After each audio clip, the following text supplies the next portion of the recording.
kita akan membahas tentang orang-orang yang dijauhkan daripada rahmat Allah Subhanahu wa ta'ala. Sering kita membaca surah Al-Fatihah minimalnya 17 kali dalam sehari kalau melihat dari jumlah salat wajib yang kita lakukan. Kita sering membaca setelah Alhamdulillahi Rabbil Alamin Ar-Rahman Ar-Rahim. Ar-Rahman Ar-Rahim dua-duanya terkandung sifat rahmat. Bedanya kalau Ar-Rahman itu rahmat Allah yang terbatas. Kalau Rahim, rahmat Allah yang tidak terbatas. Atau dengan kata lain, Ar-Rahman itu rahmat Allah hanya diberikan di dunia saja. Kalau Ar-Rahim itu rahmat Allah sampai ke akhirat. Makanya ada istilah rahmat Allah itu ada yang sifatnya umum, mencakup semua manusia, mukminnya, kafirnya, hewannya, tumbuhannya, dan begitu seterusnya. Allah Subhanahu wa ta'ala berikan rahmat kepada mereka. Walaupun orang kafir bermaksiat kepada Allah, tetap saja Allah berikan rezeki kepada mereka. Padahal Allah kalau mau bisa saja mengazab mereka, tapi Allah biarkan mereka hidup. Allah biarkan mereka tinggal, memberikan fasilitas, kehidupan, rezeki yang banyak, kesehatan, dan begitu seterusnya. Itu merupakan rahmat dari Allah Subhanahu wa ta'ala. Tetapi rahmat mereka hanya sampai di dunia saja. Tetapi bagi orang-orang yang beriman, rahmat mereka sampai di akhirat. Itulah yang disebut dengan Ar-Rahim. Ar-Rahim ya Allah hanya khusus diberikan kepada orang-orang yang beriman, tapi rahmat dari Rahman itu bersyirikat antara mukmin dan kafir. Tentu bicara tentang rahmat Allah itu luas, seluas-luasnya. Bahkan ada seorang ulama generasi ketiga setelah sahabat tabi'in dan tabi'ut tabi'in, namanya Hammad ibn Salamah rahimahullahu ta'ala. Hammad ibn Salamah ini mengatakan, seandainya kelak pada hari kiamat saya disuruh untuk memilih dua orang yang akan memberikan rahmat. Maksudnya dua orang di sini, orang tua dan satunya adalah Allah Subhanahu wa ta'ala. Tentu bukan orang kalau Allah Subhanahu wa ta'ala ya. Artinya kalau seandainya saya dihadapkan dengan Allah dan ibu saya kelak pada hari kiamat, kemudian saya disuruh untuk memilih siapa yang akan menghisab saya, maka saya memilih Allah Subhanahu wa ta'ala dibandingkan ibu saya. Padahal seorang ibu tidak mungkin memasukkan anaknya ke dalam neraka. Tidak ada orang yang mau seorang ibu itu mencelakakan anaknya. Tapi kata Hammad bin Salamah, kalau aku harus memilih antara Allah dan juga orang tua, tentu aku memilih Allah untuk menghisab diriku. Kenapa? Karena rahmat Allah jauh dibandingkan kasih sayang orang tua kepadaku. Karena Allah Subhanahu wa ta'ala ketika menciptakan rahmat itu, Allah ciptakan 100 rahmat. Jadi yang satu itulah yang kemudian diturunkan ke bumi. Yang 99 rahmat itu Allah simpan kelak pada hari kiamat. Yang satu saja kita bisa melihat luar biasa, di mana orang tua sayang dengan anaknya, binatang juga sayang dengan keluarganya, dan begitu seterusnya.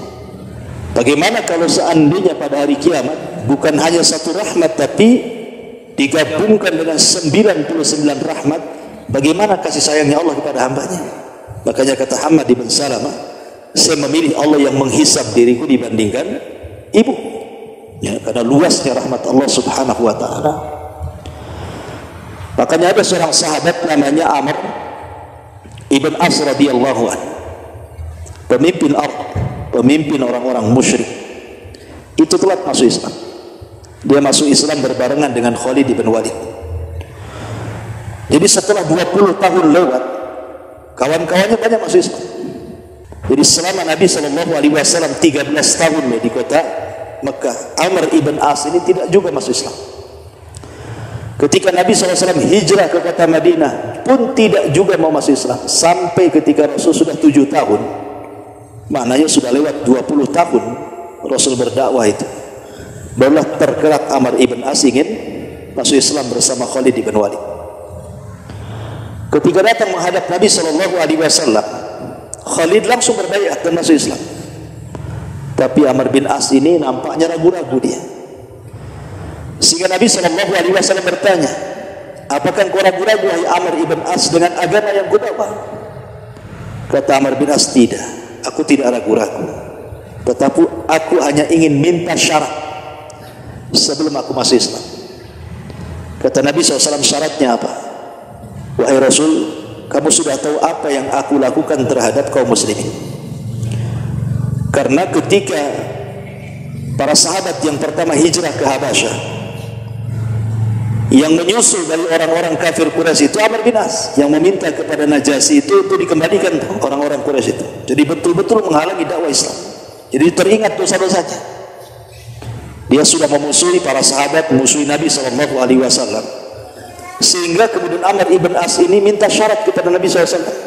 Rasul, saya siap masuk Islam, tetapi apakah setelah aku masuk Islam Allah akan mengampuni seluruh dosa-dosa yang pernah aku lakukan, di mana aku memusuhi dirimu, memusuhi para sahabatmu, sampai mengejar sahabatmu yang lari ke Habasyah, aku pun sampai ke Habasyah gitu ya. Apakah masih ada kesempatan aku diampuni dosa-dosaku yang banyak ini? Fatabassama Nabi sallallahu alaihi wasallam, hanya tersenyum saja. Kemudian mengatakan, ya Amr, innal islama tahjubu ma qabla. Dengan engkau masuk Islam itu cukup untuk menghapuskan semua dosa. Makanya beruntung orang-orang mualaf itu. Kalau mereka bisa masuk Islam, berarti dia habis dosanya, mulai dari nol lagi. Kemudian Nabi SAW mengatakan, ya Amr, semua manusia masuk Islam, tetapi kau hanya sekedar masuk, kau tidak hanya sekedar masuk Islam, tapi kau sudah menjadi seorang mukmin. Bukan saja aslam, tetapi aman. Kau sudah beriman kepada Allah dan Rasulnya. Artinya lebih tinggi dibandingkan Islam kalau iman itu. Ya. Dari sini menunjukkan bahwa Nabi SAW ingin mengajarkan kepada Amr ibn As untuk tidak pernah putus asa dari rahmat Allah Subhanahu wa ta'ala. Karena saya pernah didatangi seorang ibu, dia stres hidupnya, jadi setiap malam itu mikirin dosanya saja. Satu sisi dia takut mati, sisi lain dia teringat dengan dosanya sehingga stres, seolah-olah dosa yang dulu pernah dia lakukan tidak akan diampuni oleh Allah Subhanahu wa ta'ala. Padahal Allah Subhanahu wa ta'ala berfirman dalam hadis qudsi itu, ya ibna Adam, law annaka atau law dhunubuka anana as-sama thumma astaghfartani ghafartu laka ala ma kana minka wala ubali. Wahai anak Adam, kalaulah seandainya dosamu membumbung sampai ke langit, kemudian datang kepadaku meminta ampun, ku ampuni dan aku tidak peduli dengan dosamu. Menunjukkan apa? Rahmat Allah itu sangat luas.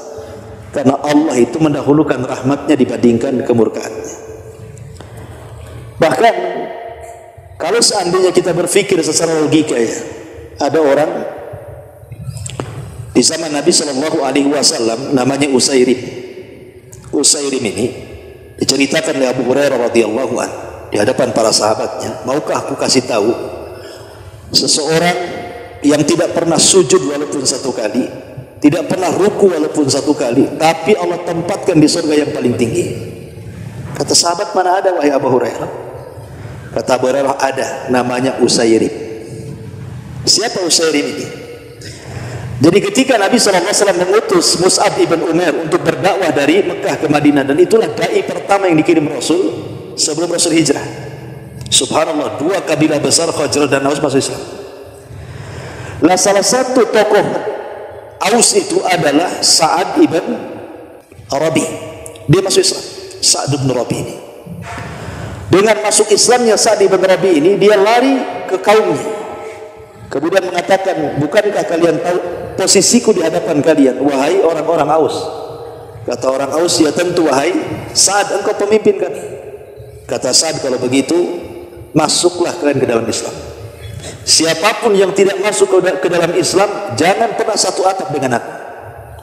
Akhirnya karena pemimpin yang meminta, satu kabilah Aus masuk Islam gara-gara Sa'ad ibn Rabi. Makanya saat wafatnya Sa'ad ibn Rabi itu arsy Allah bergoncang, 70.000 malaikat turun mengikuti jenazahnya karena mengislamkan satu kabilah.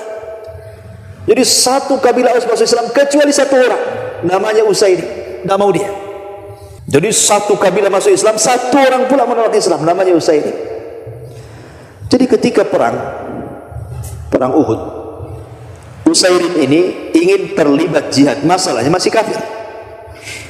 Tujuan dia itu karena melihat kabilahnya ikut jihad. Jadi dia jihad itu hanya ingin membela kabilah saja. Masa satu Aus keluar, aku tidak membela kabilah, apa kata keluarga aku, katanya. Jadi dia keluar. Rasul, libatkan aku dalam jihad. Kata Rasul, tidak, kamu kafir, ya. Dia datang lagi, Rasul, libatkan aku dalam jihad. Tidak, kau kafir. Lalu apa syaratnya biar aku boleh berjihad? Membantu kabilah, kata. Masuklah aku ke dalam Islam, bersyahadat, ya. Akhirnya Usairim pun karena ingin terlibat membela keluarganya, dia pun bersyahadat, asyhadu an la ilaha illallah wa asyhadu annaka rasulullah. Masuk ke medan tempur, mati syahid. Kata Nabi SAW, aku melihat Usairim di sorga. Kata Abu Hurairah, demi Allah, aku tidak pernah melihat orang yang tidak pernah sujud, tidak pernah ruku, tapi masuk sorga dengan sorga yang tinggi. Kata Abu Hurairah, tahukah kalian siapa? Dialah Usairim. Pertanyaannya, Usairim ini tidak pernah sujud, tidak pernah ruku, amalannya cuma satu, jihad, kemudian masuk, mati syahid. Tetapi Allah Subhanahu wa ta'ala masukkan ia ke dalam sorga. Coba bayangkan. Karena Allah sudah buat aturan, siapapun yang masuk sorga itu bukan karena amalannya, tapi yang masuk sorga itu karena rahmatnya, karena kasih sayang Allah. Allah masukkan kita ke sorga itu. Sebagaimana orang masuk neraka itu bukan karena dosanya, tapi karena keadilannya. Karena keadilan Allah Subhanahu wa ta'ala, Allah masukkan orang ke neraka. Sebab kalau Allah memasukkan orang ke dalam neraka karena kezalimannya, nggak ada orang tahan diadab di neraka. Tetapi orang masuk surga itu karena rahmatnya. Makanya sebesar apapun dosa kita, terkadang dengan amalan yang kecil, adalah orang dimasukkan ke dalam surga dengan rahmat Allah Azza wa Jalla, kan? Maka di zaman Bani Israel, ada orang tidak pernah berbuat dosa, seumur hidupnya nggak pernah maksiat. Gak pernah maksiat sama sekali. 70 tahun dia gak pernah maksiat. Kita ini gak bisa, kalau gak maksiat sehari itu kayaknya gak sah gitu ya. Ini 70 tahun gak pernah maksiat, kemudian Allah takdirkan meninggal, mati husnul khotimah. Kemudian dipanggil di pintu surga orang ini. Kemudian Allah katakan, udkhulul jannah bi rahmati, masuk kau ke dalam surga dengan rahmatku, kata Allah. Kata anak muda Bani Israel mengatakan, oh tidak, aku tidak. Aku ingin masuk surga karena amalan. Kalau kau masukkan surga orang yang bermaksiat, kemudian tobat, kau terima tobatnya, kau masukkan ke surga, wajar dia masuk surga karena rahmat. Tapi aku kan tidak pernah maksiat, hidupku beribadah kepadamu. Aku ingin masuk surga karena amalanku, bukan karena rahmatmu ya Rabb. Kata Allah, baik, kalau begitu hitung pahala yang 70 tahun itu. Akhirnya dihitung pahalanya. Rupanya pahala selama 70 tahun dia beribadah tidak sebanding dengan nikmat penglihatan yang Allah berikan kepadanya. Akhirnya dia ketakutan karena takut tidak masuk surga. Terpaksa dia mengatakan, ya Rabb, kalau gitu adkhilnil jannah bi rahmatika, masukkanlah aku dengan rahmatmu, katanya. Ya kan? Jadi semua orang itu butuh rahmat Allah, kasih sayang. Kita ini butuh kasih sayang Allah Azza wa Jalla. Makanya setiap hari kita diajarkan mengucapkan salam. Coba, apa sih fungsi salam itu? Assalamualaikum.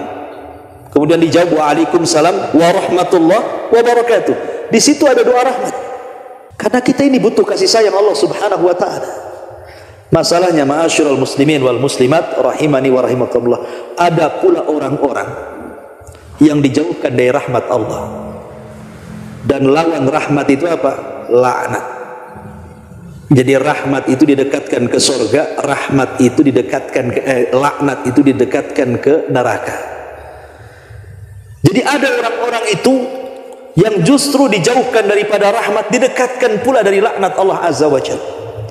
Lah inilah yang kita akan bahas, siapa orang-orang ini yang justru tidak mendapatkan rahmat Allah, malah diancam dengan laknat Allah Subhanahu wa taala. Ma'asyiral muslimin wal muslimat rahimani wa rahimakumullah.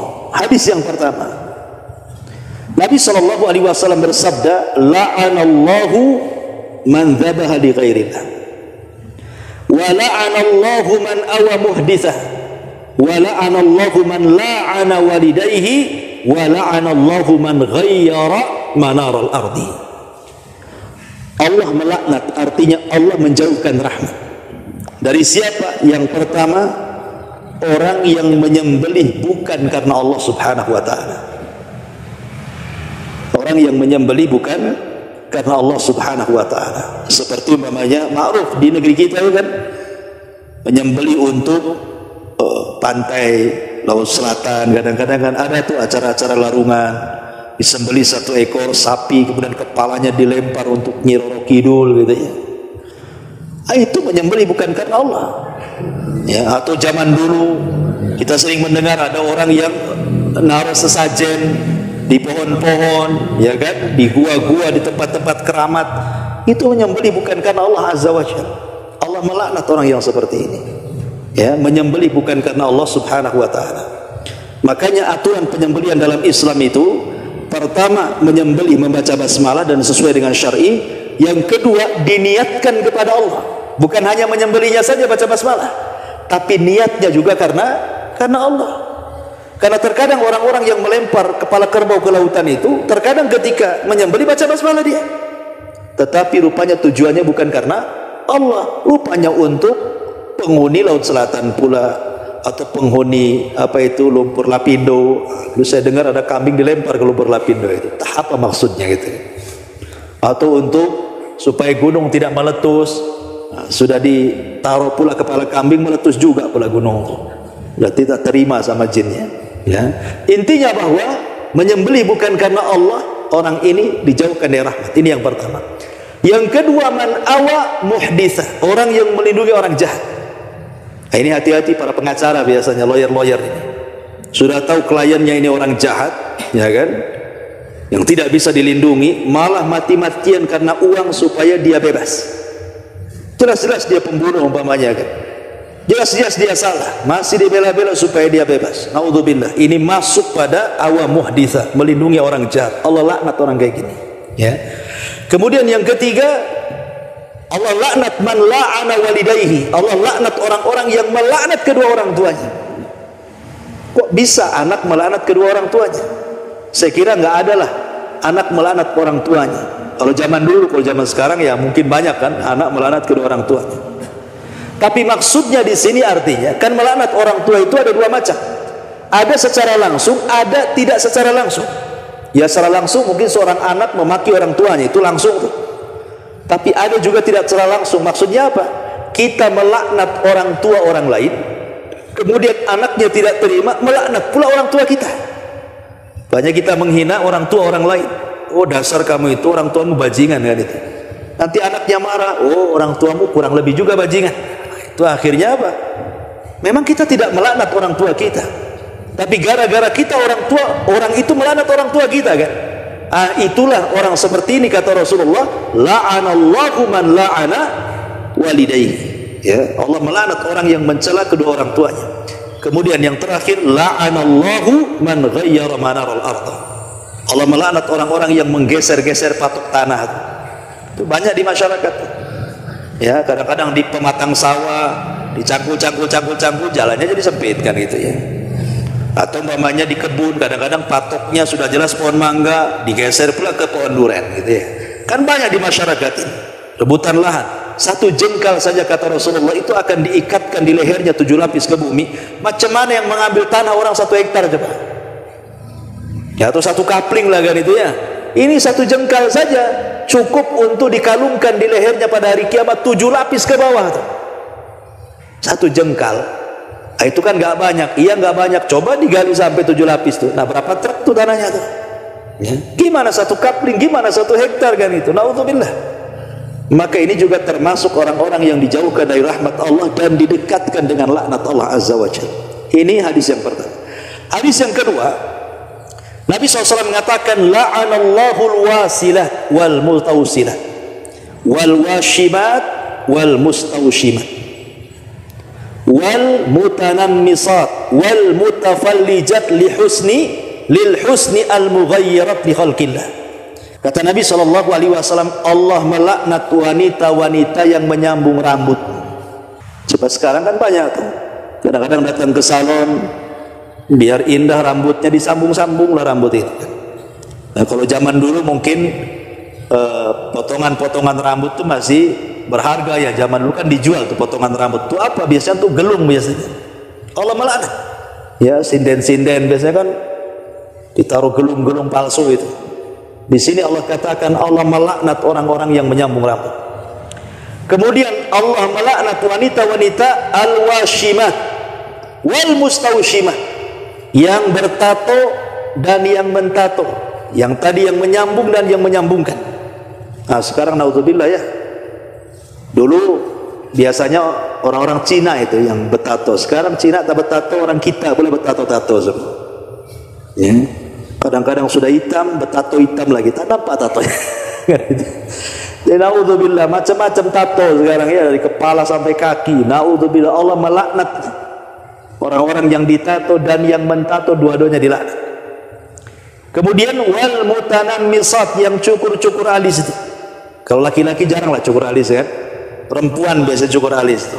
Ngapain dicukur alis coba? Kadang-kadang dikasih spidol, spidolnya pula tak permanen, kena hujan habis lah kan itu. Malu dia. Nah, jadi jangan cukur alis. Mutanammisat dilaknat oleh Allah Subhanahu wa taala. Kemudian al mutafallijat lil husni, yang meratakan gigi. Mungkin sekarang ini pakai bekel istilahnya. Ya. Kalau tujuan di bekel itu hanya untuk umpamanya kesehatan gigi, karena giginya jarang, kalau makan nasi asik loncat dari lubang itu, ya kan? Itu nggak apa-apa, karena manusia itu umumnya nggak seperti itu giginya. Berarti kalau jarang-jarang berarti ada masalah. Kalau ingin dirapatkan karena sebuah kesehatan tidak apa-apa. Tapi kalau tujuannya hanya untuk kecantikan saja, dilaknat dalam hadis ini. Al mutafallijat lil husni. Kalau meratakan gigi hanya untuk kecantikan, dilaknat dapat. Kenapa? Karena al mughayyirat li khalqillah, itu bagian daripada merubah ciptaan Allah Subhanahu wa taala. Ini sudah banyak. Nah, ini sudah memang di zaman sekarang ini banyak orang-orang yang dulu kan nggak pernah terkenal. Mana ada kenal orang behel dulu kan? Nggak ada kan? Naruh kawat di gigi zaman dulu mana ada? Ya, zaman sekarang masya Allah, ya pakai kawat, tak kawat dari mana tuh? Taruh di gigi itu.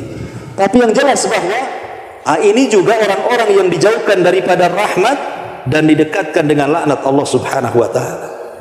Kemudian hadis yang ketiga, Nabi juga bersabda dalam sebuah hadis, la'anallahu akilar riba wa mukilahu wa syahidaihi wa katibaihi kulluhum sawa indallah.